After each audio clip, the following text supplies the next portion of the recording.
Bien, muchas gracias, Gustavo, muchas gracias por la invitación a los organizadores, gracias a la facultad, al centro, digamos, de la ANEP, a la Facultad de Humanidades y a la Facultad de Ciencias Económicas, que es nuestra anfitriona, y en particular a mis colegas de esta facultad, que me reciben siempre con mucha estima y cariño. Lo que yo preparé, digamos, es un panorama de algunos problemas que son de mi preocupación permanente como investigador, y lo que he tratado es de reflexionar sobre esas cosas a partir de la idea del ciclo de circulación del capital de Marx, tal cual está planteado en el tomo 1.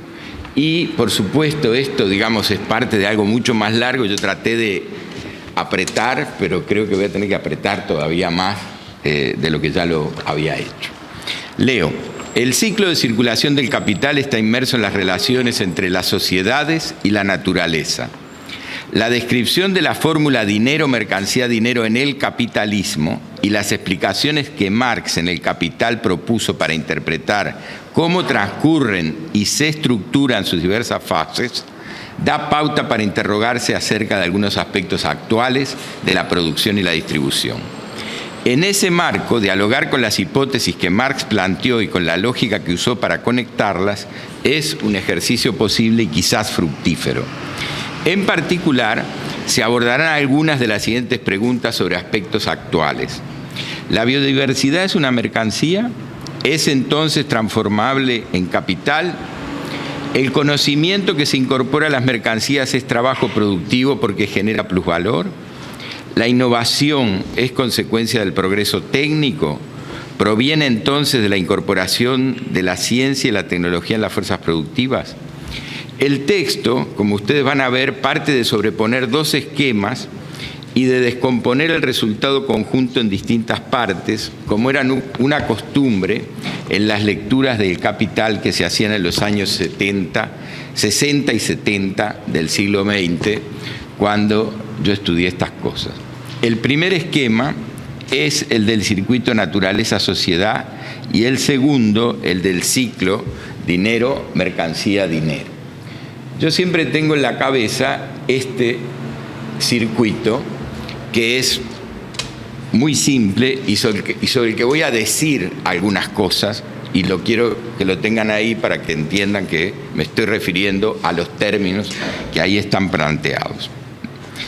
Estos esquemas hacen posible ubicar aspectos actuales de la producción y de la distribución, y el trabajo analítico consiste en hacer explícito el contenido de cada pregunta de las que planteé en términos en los que hoy se describe la actividad económica y confrontar dichas descripciones con algunos conceptos que Marx usa en el tomo 1. Entonces, voy a decir algunas cosas del circuito de procesos y relaciones entre naturaleza y sociedad. El ciclo de circulación del capital está inmerso en esos procesos y relaciones que se establecen entre naturaleza y sociedad. Una descripción por medio de algunos términos generales sirve para enmarcar y confrontar las categorías de Marx. La naturaleza, muestra el esquema, es el objeto de la extracción por la sociedad humana de recursos para la producción. A la inversa, desde la sociedad, la naturaleza es explotada y los resultados de esa actividad se distribuyen entre poblaciones humanas. Hay que detenerse un minuto en los términos naturaleza y sociedad. La naturaleza, largo resultado de la geología, la formación del suelo, la geografía que alberga las especies, se agrupa en poblaciones vegetales y animales desde los seres unicelulares hasta los humanos. La sociedad humana, organizada para sobrevivir, se divide en distintas funciones y se constituye en grupos, clases, estratos. Historia natural e historia social conviven e interactúan mediante dos macroprocesos: la extracción de recursos naturales para producir objetos y la explotación de esos mismos recursos, entre ellos los humanos, para obtener medios de vida. Es importante esta historia larga porque lo que nosotros vemos hoy es probablemente fruto de pocos años en términos de esa historia. La visión de que toda producción proviene de la extracción de recursos naturales y la correspondiente de que la dotación vital de objetos que obtiene cada ser humano proviene de explotar esos recursos está en la base del pensamiento donde se forja la economía política. Dos rasgos primigenios caracterizan esa visión constitutiva. La naturaleza es una fuente inagotable para la producción y la sociedad se organiza con la finalidad de explotarla. La extracción supone que existan relaciones que aseguren la posesión de los recursos naturales por la sociedad y la explotación requiere relaciones que hagan posible dominar las poblaciones para lograr su finalidad, la obtención y la disposición de medios de vida. En todo pensamiento sobre este círculo que abarca los procesos y las relaciones que van de la naturaleza a la sociedad y de esta a la primera, se conjugan dos enfoques. Uno juzga el grado en el cual procesos y relaciones ocurren y se realizan de manera objetiva, independientemente de la conciencia de quienes intervienen y se vinculan para hacerlos. Otra perspectiva evalúa que tanto se adecúa lo que se hace y los vínculos que se establecen entre las personas a ciertos valores subjetivos situados más allá de la ocurrencia. Los términos extracción y explotación tienen siempre una característica objetiva. No es posible producir sin extraer de alguna fuente previa los elementos necesarios para hacerlo. No es factible obtener un resultado necesario para vivir sin explotar esa fuente de recursos. No obstante, de manera concordante, existe la posibilidad de unas evaluaciones subjetivas por parte de quienes actúan. La extracción altera, modifica, compromete, degrada la fuente sobre la que se ejerce la acción extractiva. Y dos, la explotación que opera sobre ciertas fuentes o poblaciones repone, restituye, remunera, compensa a los participantes con los resultados que se obtienen mediante esas prácticas. A la vez, no solamente los procesos, sino también las relaciones merecen enfocarse de forma objetiva y subjetiva. En particular, las relaciones de posesión de los recursos naturales suponen distinguir qué se posee y quiénes son los poseedores, cómo ocurre la posesión y de qué tipo son esas relaciones según los objetos poseídos, sus detentores, sus modos de posesión. Otro tanto sucede con las relaciones de dominación. La segunda forma de enfocar esas relaciones, es decir, la que proviene de la valoración, de la evaluación, es, desde el punto de vista axiológico, una forma de responder qué tan legítimas, adecuadas, afines o sujetas a criterios diversos se revelan esas relaciones más allá de su objetividad. Esta dualidad de enfoques que se optó aquí por denominar como los puntos de vista objetivo y subjetivo de procesos y relaciones está también en la base de la economía política. Se expresa a veces como las dimensiones del cero, del deber ser, de lo real y lo moral, de lo material y lo ideal, de lo positivo y lo normativo. No obstante, prefiero que la distinción se sostenga en la diferencia que existe entre hechos y valores. Esta distinción no dicotómica impone la necesidad consecuente de evaluar lo que decimos en el discurso de la economía política en función del principio de objetividad en el caso de los hechos y de parámetros axiológicos impuestos por los sujetos cuando se trata de los valores. El carácter no dicotómico de esta distinción previene y evita caer en las rupturas epistémicas extremas que colocan a la economía política como un discurso sobre lo que es o de lo real o de lo material o de lo positivo o más todavía ajeno a todo humanismo constitutivo y se transforma a veces en algunos discursos en un antihumanismo teórico. Eso es lo que yo diría en principio, voy a saltar una parte, sobre este circuito de las relaciones entre naturaleza y sociedades. La actualidad, vista desde el circuito de procesos y relaciones entre naturaleza y sociedad, pone de relieve algunos aspectos que van a connotar el ciclo de circulación del capital. En el origen de muchos procesos de producción están hoy inmersas las dotaciones de recursos naturales, biodiversos y de conocimientos humanos que se transforman hasta alcanzar el carácter de nuevas mercancías. Voy a intentar dar un marco descriptivo de lo que estoy entendiendo aquí por biodiversidad, conocimientos e innovaciones en la actualidad. Lo haré de una manera muy sintética. Al comienzo es importante aclarar qué significa declarar que biodiversidad, conocimientos e innovaciones son recursos para la producción capitalista. La variedad biológica de especies vegetales y animales, la extensión y la heterogeneidad de conocimientos humanos para transformar la naturaleza, la sociedad y sus relaciones, y la multiplicación y la emergencia de cosas nuevas que se sustancian en productos, procesos, formas de organización y servicios, son resultados de largos procesos evolutivos naturales y sociales que preceden históricamente y lógicamente a la actividad económica.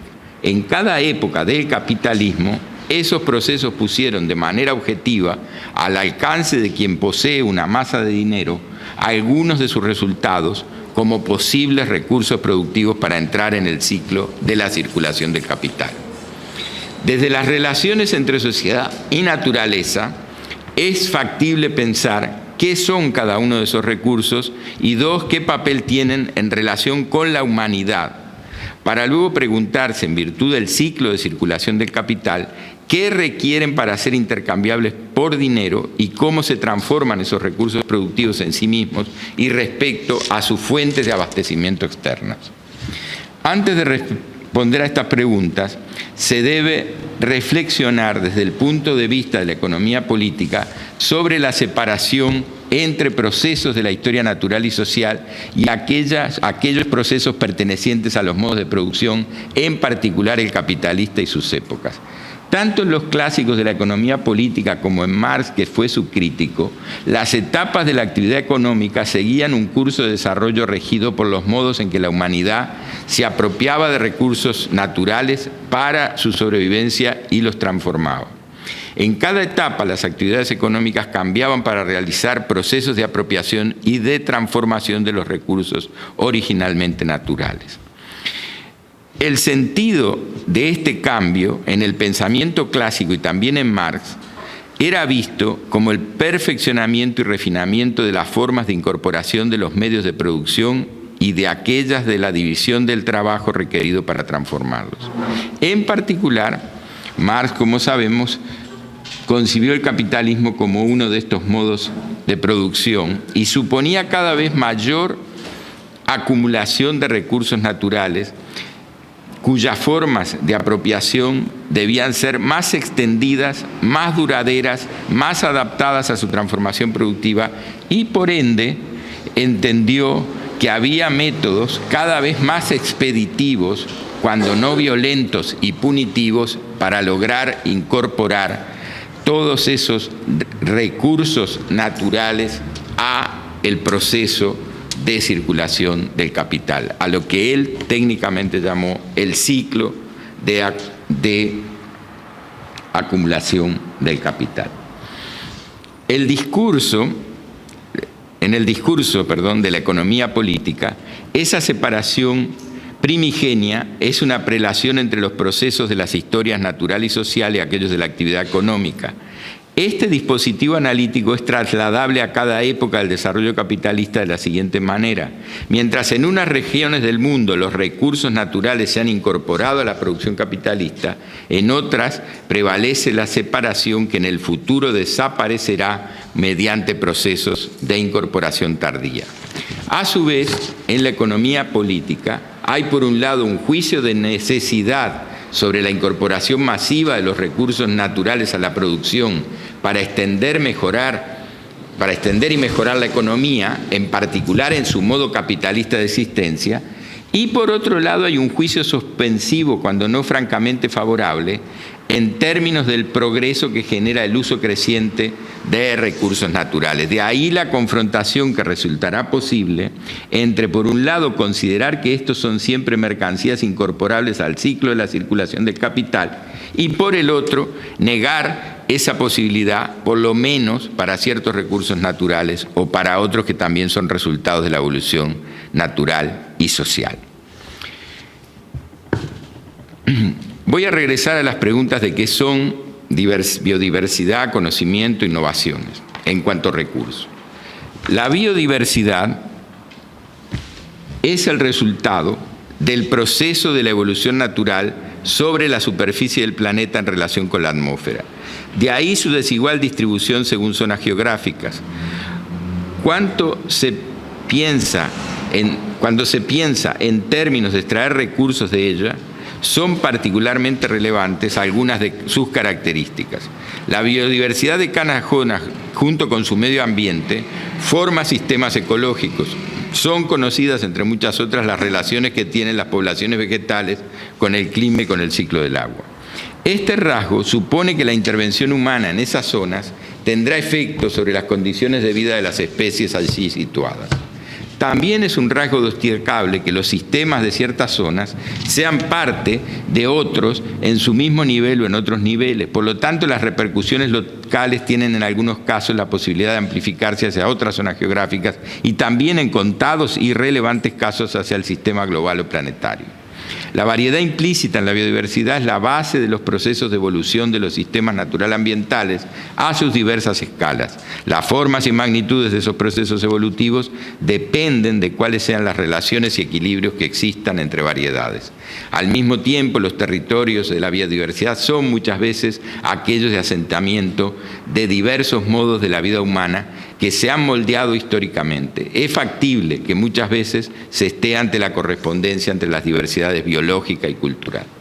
Los rasgos reseñados para la biodiversidad, a saber su carácter sistémico natural ambiental, su conectividad en cuanto a sistemas territoriales específicos con otros contiguos o con otros de distinto nivel, su base de variedades que constituye la capacidad evolutiva y su concordancia con ciertas culturas, debe ser considerada en relación con fuentes, tipos de apropiación y formas de uso a la hora de observar a la inversa cómo se cierra el circuito que va de la sociedad a la naturaleza. Por ello, cuando se enfoca la explotación desde la sociedad, es necesario, al juzgar su repercusión sobre la humanidad, especie, poblaciones y culturas, un principio de precaución que tiene consecuencias tanto cognitivas como éticas. Este principio se expresaría en una primera instancia según la máxima antes de actuar conocer y al intervenir no dañar. Las resonancias de Lucrecio y de Hipócrates se las dejo para los que son aquí. Tiene las reglas para hacer y en la reflexión sobre cómo mejorar rutinas y técnicas. Estas expresiones del conocimiento en diversos grados y combinaciones han atravesado la historia de los modos de producción. En la actualidad se distinguen tipos de conocimiento a los que se recurre en las organizaciones productivas y se califican por lo general como organizacionales, tecnológicos y tecnocientíficos. Desde el punto de vista de la economía política que Marx criticó, los conocimientos ya eran importantes como fuerzas productivas que servían al proceso de trabajo. No obstante, Marx fue quien los colocó en ese papel crucial. La descripción de los conocimientos en su forma actual caracteriza sus diferencias, por lo menos en términos de sus fuentes, tipos de apropiación y formas de uso. Para hacer esta caracterización, se considera que una organización que produce distintos objetos está involucrada de diferentes formas en la generación de conocimientos útiles para sus fines productivos. Hay que insistir en que se está procediendo mediante un marco descriptivo sobre la extracción de recursos para la producción que no connota los conceptos en principio en términos de la posesión de dichos recursos ni enfoca todavía las relaciones naturaleza-sociedad desde la perspectiva inversa sociedad-naturaleza. Los conocimientos organizacionales se originan en la práctica y tienen su fuente en las acciones de quienes participan en sus procesos internos. La forma en que se codifican en rutinas está en la complicada red de acciones y jerarquías entre ellas que se establece para lograr un resultado dentro de esos procesos. Siempre hay en los procesos de trabajo trabajadores, supervisores, gerentes que a partir de su comunicación culminan conformando rutinas que se expresan en instrucciones, reglamentos internos, manuales y cada vez más programas de cómputo y aplicaciones de software que guían y regulan las acciones en las organizaciones. La apropiación de esos conocimientos organizacionales para que actúen como tales está en poder de los participantes y depende de la pertenencia de las personas a una instancia organizativa. El grado en el cual es posible impedir que personas externas a esa instancia usen conocimiento generado allí está en relación con el grado de dependencia del conocimiento respecto a su entorno organizacional y con la posibilidad de excluir a potenciales usuarios ajenos respecto de su uso. Es probable que exista conocimiento que sea extremadamente situado y por ese mismo rasgo imposible de ser usado en otros entornos, pero a su vez hay conocimientos que a pesar de estar fuertemente situados son fácilmente replicables en otros ámbitos y para usarse solo se requiere que sean bien comunicados. Los conocimientos técnicos, a diferencia de los organizacionales, tienen su fuente en desarrollos tecnológicos que se hacen dentro o fuera de las organizaciones productivas. Se originan en actividades deliberadas y planificadas para producir tecnologías con fines específicos. El uso de las tecnologías en la medida que éstas se generan en la organización o que se adquieren para su uso con cierto grado de exclusividad, torna el conocimiento técnico un recurso tanto apropiable por los miembros de la organización como no usable por otra. A la vez, su grado de exclusividad hace factible excluir a potenciales usuarios externos. Por su parte, los conocimientos tecnocientíficos se originan actualmente en muy diversas fuentes. Colocando nuevamente la organización productiva en el centro, se generan en importante proporción en esas organizaciones y están orientados hacia fines relativos a la producción más que a la curiosidad que distingue a los conocimientos propiamente científicos. La apropiación para su uso, en la medida que requieren personas con una formación de alto nivel, no solo depende del personal de la organización productora, sino de redes de científicos de un campo de conocimiento específico. Es así que la posibilidad de usar esos conocimientos simultáneamente por parte de otros es más amplia que la que tiene el conocimiento estrictamente tecnológico y mucho más que la del conocimiento organizacional. Al mismo tiempo, la exclusión de potenciales usuarios que se requiere poner en práctica supone detallados convenios de uso tanto de conocimientos como de instalaciones en que estos se pueden producir. El conocimiento es así un continuo que es discernible respecto de aquella información que circula en masa para generarlo y a su vez está expuesto a diversos grados de apropiación y formas de uso.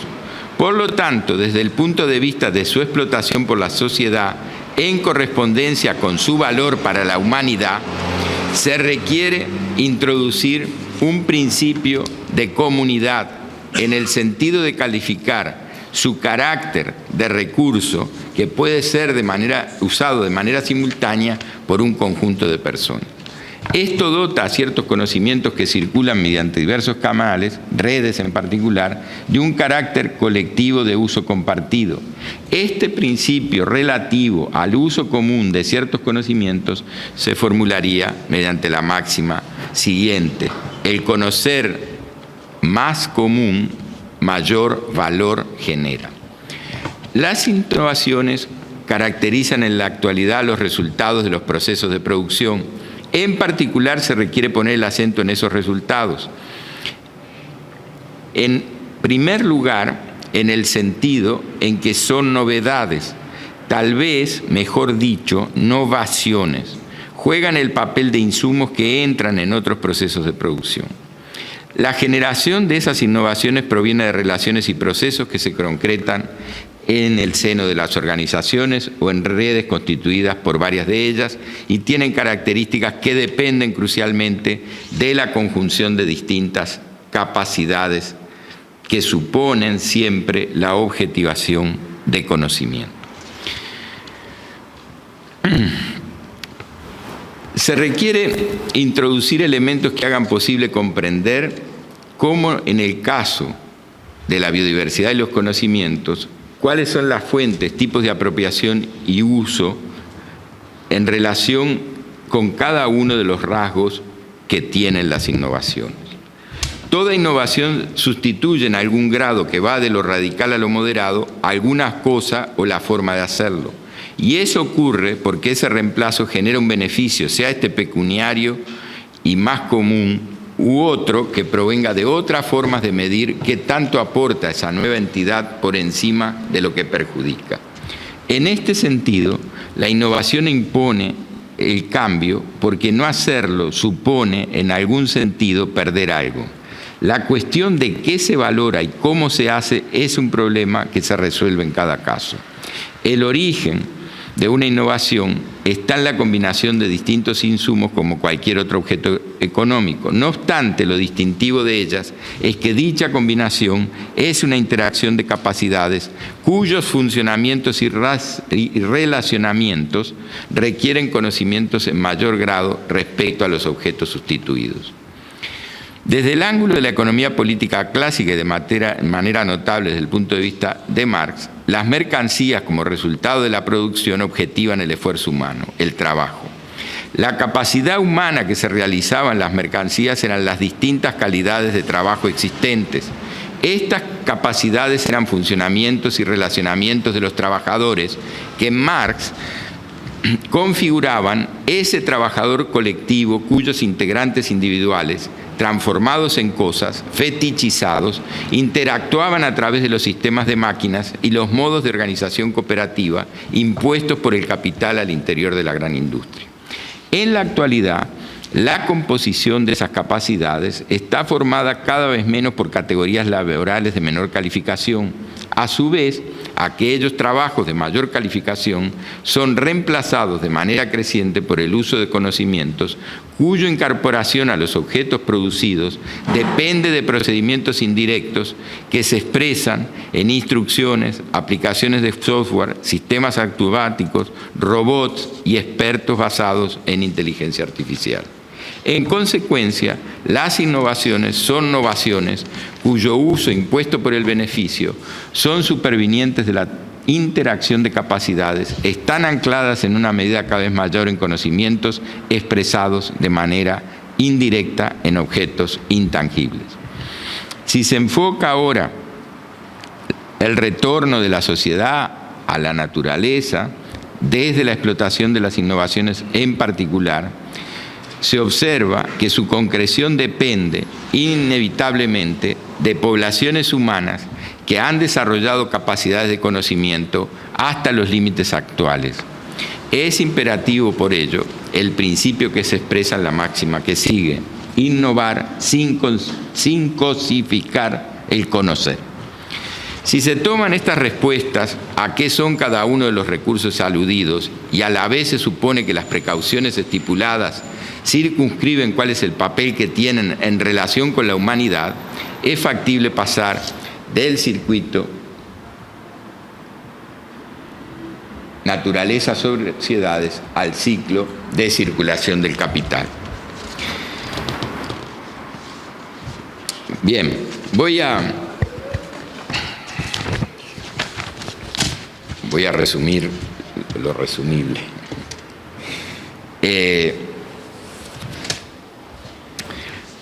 Me voy a ocupar de qué quiere decir la posibilidad de intercambiar estos recursos que hoy entran en la producción por capital, dinero. Y me voy a ocupar de cada uno de ellos, de la biodiversidad, de los conocimientos, de las innovaciones.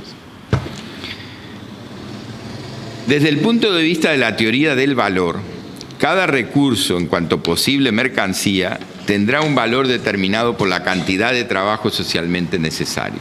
En este caso, cuando se trata de recursos cuya explotación depende en cierta medida de procesos de extracción, se requiere establecer cuáles son los costos asociados a dicho proceso, pero al mismo tiempo habrá que valorar costos asociados a no usarlos, Esa es una aplicación de la teoría del valor-trabajo, de otras teorías del valor, que requieren hacer la comparación en términos de la unidad de medida que se use, de cuánto valor se desplaza, es decir, no se genera en un horizonte muy largo por no usar especies que integran la biodiversidad. Al mismo tiempo, es factible calcular cuánto valor se generaría mediante usos alternativos de la biodiversidad. Este tipo de valoraciones son ejercicios complejos en relación con la extracción de recursos de los sistemas ecológicos que comprometen el clima y el agua. La sustitución de la extracción masiva de especies por sus usos muy moderados para la producción de bienes de alto valor está planteada regularmente en ciertos casos de explotación forestal. La práctica capitalista en el sentido marxiano, que no es común, es la que se basa en apreciar que la explotación de la biodiversidad requiere considerar que su conversión en mercancía y por ende en capital conduce a desaparecer recursos que pueden comprometer la evolución natural y social. Esa idea también cuestiona aquella de Marx, inherente a su tradición de pensamiento económico, de que había un amplio margen para la explotación de la naturaleza y su transformación en mejores condiciones de vida de los seres humanos. No obstante, siempre hay en Marx juicios que indican cierto movimiento objetivo de las fuerzas del capital para convertir en mercancía a la naturaleza y el señalamiento de que esta conversión puede impedir en ciertos casos la desaparición, o puede alentar, mejor dicho, la desaparición de otras formas de mover el capital que generan mayor plusvalor. Ahí está la comparación siempre para el desarrollo de la agricultura de las vías Juncker y Farmer. Asociado al carácter de la fuente de origen de los recursos, en particular de la biodiversidad, está la forma de posesión que se requiere para que exista su conversión en mercancía. Para que ello suceda es necesario que la posesión sea privada y de manera específica que haya una garantía jurídica mediante la propiedad privada. La sustentabilidad de los territorios biodiversos, en la medida que son sistemas que combinan especies, múltiples equilibrios entre ellas y entornos ambientales, compuestos por variados recursos, aire, agua, clima, paisaje, requiere que se establezcan formas de protección no asociadas, en principio, a una única forma de posesión. La presencia de comunidades en los territorios, la necesidad de imponer normas de extracción de recursos en los sistemas ecológicos a diferentes niveles y los límites que imponen los convenios de uso de esos territorios, en la medida que tornan no rentables las inversiones, tiende a que imperen posesiones diversificadas y mixtas de los recursos.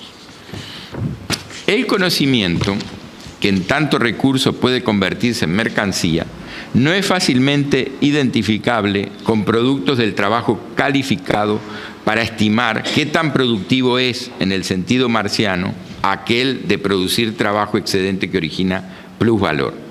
El conocimiento entra en el proceso de producción mediante sus formas organizacional, técnica o tecnocientífica.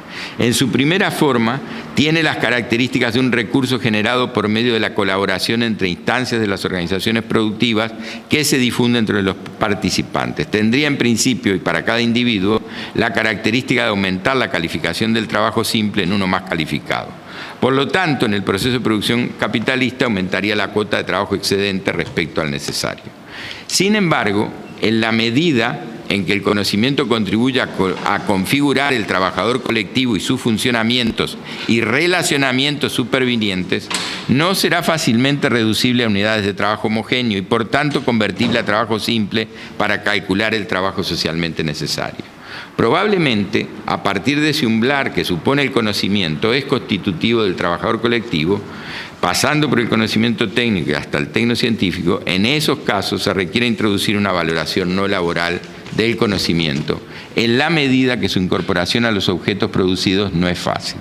La reducción de los flujos de conocimiento a tiempo de trabajo socialmente necesario se complica porque los efectos emergentes no dependen del esfuerzo ni de la calificación humana, sino de una combinación que crea capacidades compuestas por humanos y dispositivos técnicos en cuyo interior interactúan flujos intangibles de información y sus interpretaciones. El asunto de fondo es que en la medida en que el conocimiento es cada vez más compartible por medio de personas entrenadas al efecto y puede ser desarrollado mediante lenguajes libremente disponibles, como el software y otros derivados, comienzan a operar mecanismos de expropiación de sus poseedores que por medio de diferentes tipos de imposición convierten muchos recursos de conocimiento en propiedad privada de grandes organizaciones productivas.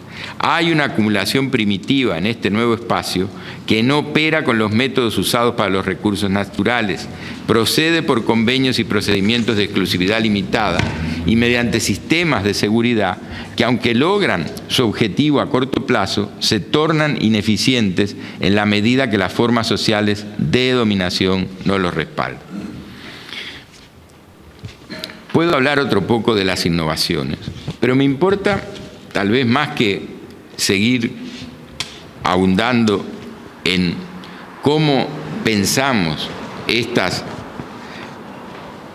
la actualidad, digamos, de estos recursos y cómo se incorporan al ciclo de circulación del capital, pensar que el método, digamos, de analizar el tipo, digamos, de relaciones que se establecen en general entre naturaleza y sociedad y situarlos en ese esquema que ustedes tienen en la lámina, es un recurso metódicamente relevante, por lo menos para pensar qué está pasando en términos de un proceso de producción visto como un proceso de reproducción continua, donde entran y salen insumos y productos. Pero creo que si algo importa del diálogo con el texto de Marx, y en particular con el texto del primer volumen del Capital, que yo he leído ahora en la nueva traducción que dejó póstumamente Wenceslao Roses y editó el Fondo de Cultura Económica, lo que me parece importante es la capacidad permanente, perenne, de dialogar sobre los procesos básicos del capitalismo con Marx, o con otros autores, pero en este momento con Marx. Su juicio objetivo, digamos, sobre los procesos generales de extracción y explotación tienen siempre en ciertas prevenciones o en ciertos momentos del discurso dentro del Capital acentos sobre las consecuencias morales. Y también tienen permanentemente un recurso a la necesidad de comprender el funcionamiento del proceso de producción, del proceso de distribución asociado y, en mi opinión, también de los procesos de innovación que él obviamente no fue contemporáneo de ellos, pero la idea de que se requiere para todos esos procesos una visión de sistemas evolutivos. Y sobre todo, lo que siempre me alienta a leer a Marx es su divisa de que hay que dudar de todo. Gracias.